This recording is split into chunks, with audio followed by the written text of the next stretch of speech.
Hello and welcome. Today we are looking at Kim Soo Hyun not simply as a famous Korean actor, but as one of the clearest examples of how a performer can move through different eras of Hallyu without losing his commercial value, his dramatic credibility, or the public's curiosity.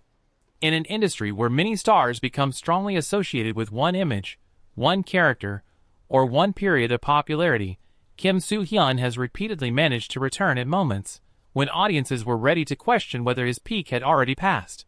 That question became especially important after Queen of Tears, because the drama did not just remind viewers that he was still a major name. It placed him back at the center of one of Korean television's biggest conversations. When Queen of Tears aired in 2024, the reaction around the drama grew beyond ordinary romantic drama popularity. The series finale reached a nationwide rating of 24.850%, according to Nielsen Korea, surpassing Crash Landing on You and becoming TVN's highest-rated drama at the time. For Kim Soo Hyun, this mattered because he was not entering the project as a rising actor trying to prove himself, but as a star whose earlier hits had already shaped Korean drama history. The success of the show therefore carried a different meaning. It suggested that his appeal had not weakened with time, and that he could still lead a drama capable of dominating both domestic ratings and international discussion.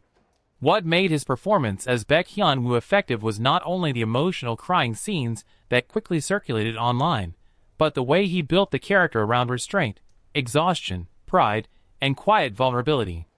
Hyun-woo could easily have become a passive male lead trapped inside a glamorous chaebol melodrama, but Kim Soo Hyun played him as a man whose emotional collapse was constantly being postponed. That technique gave the drama a sense of pressure. Viewers were not only waiting for the romance to repair itself, they were waiting for the character to finally admit what he had buried under manners, work, marriage politics, and wounded pride. The timing of this comeback also matters.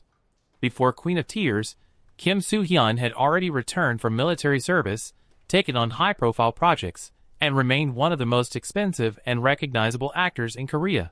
But not every project after his service had the same universal impact as his earlier dramas.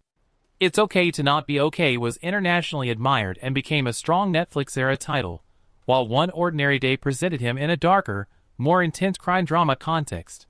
Yet Queen of Tears restored the exact type of mainstream cultural visibility that transforms a drama from a successful release into a national viewing event. Still, Kim Soo Hyun's career cannot be understood only through ratings. His strength has always been his ability to combine polished star presence with emotional accessibility. He can look distant, elegant, and almost unreachable in promotional images, but on screen, he often succeeds by making emotional humiliation visible. This contrast is central to his appeal. In My Love from the Star, he played an alien who had lived for centuries, yet the character's emotional awakening felt intimate. In Moon Embracing the Sun, he carried royal authority while showing grief beneath ceremonial control. In Queen of Tears, he once again used that same tension between surface composure and private damage. The larger industry lesson is that Kim Soo Hyun represents a type of Korean leading man who does not rely only on youth, novelty, or constant public exposure. His career has been built through strategic scarcity, carefully selected roles, and a public image that usually avoids unnecessary noise. That is why each project receives intense attention. Audiences are not watching an actor who appears everywhere, but one whose returns feel planned, expensive, and consequential.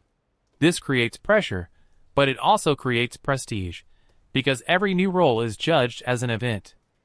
So when we talk about Kim Soo Hyun after Queen of Tears, we are not only talking about another successful drama. We are talking about the rare ability to re-enter the center of the industry after already having been there before, and to do it without looking like a nostalgic figure from a previous Hallyu wave. His career shows how long-term stardom depends not only on popularity, but on timing, role selection, emotional precision, and the ability to make audiences believe that a familiar actor can still surprise them.